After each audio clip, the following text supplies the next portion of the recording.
Good Thursday morning. I love Thursday mornings partly because I get to go to the local high school and fellowship and worship with several of the students. About half of the leadership was gone this morning, but we still had a whole bunch of younger students. The freshmen, sophomore, some of the juniors were there. Most of the seniors were gone with another project, but it's just such a joy to gather together with these kids and open scripture to talk about what's happening and what's going to happen. And as we are reading through Romans, we're in chapter 8, verse 18, and Paul has uh, reminded these believers that the spirit that God has given to you is the spirit of Christ. It's his spirit. It's a spirit of adoption, the spirit of his own son, and we are joint heirs with Christ. If we share in his suffering, we'll share in the glory as well.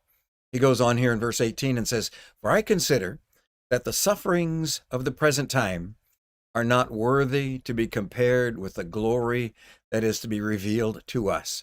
The Apostle Paul knew something about suffering. You can read in his letters to the Corinthian church how he said, if you want to boast about things that really aren't worth boasting about, I can join in the boasting. I can join in with people that have been stoned, and not with chemicals or drugs, but with rocks, shipwrecked, beaten, betrayed.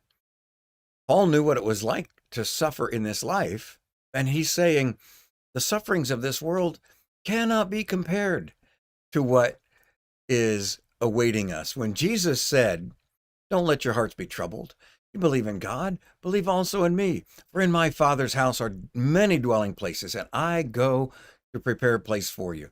And if I go to prepare a place for you, I will come again to receive you unto myself, so that where I am, there you may be also."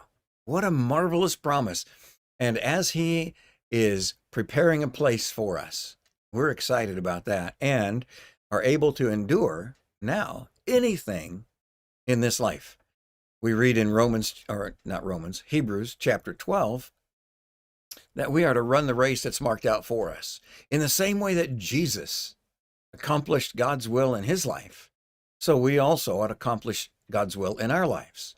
It says, for the joy set before him, Jesus endured the cross, despising its shame, because he knew what the joy was before him. He knew what was on the other side. And so we can take his word for it. He's been there. He's been here and he's been there. And we can take his word for it and follow him through life, through death, and into eternity. Because what he is preparing for us is beyond anything that the mind of man has even imagined. In fact, in 1 Corinthians chapter 2 and verse 9, we read, "No eye has seen, no ear has heard, and no mind has imagined what God has prepared for those who love him." So, we are those who love him, and we look forward to the incomparable blessings that Christ is preparing for us in God's house. So, between now and then, live with peace, live with hope, live with joy, live with the love of God who dwells within you, because he loves you and he loves everyone that you will meet today. And we love you too.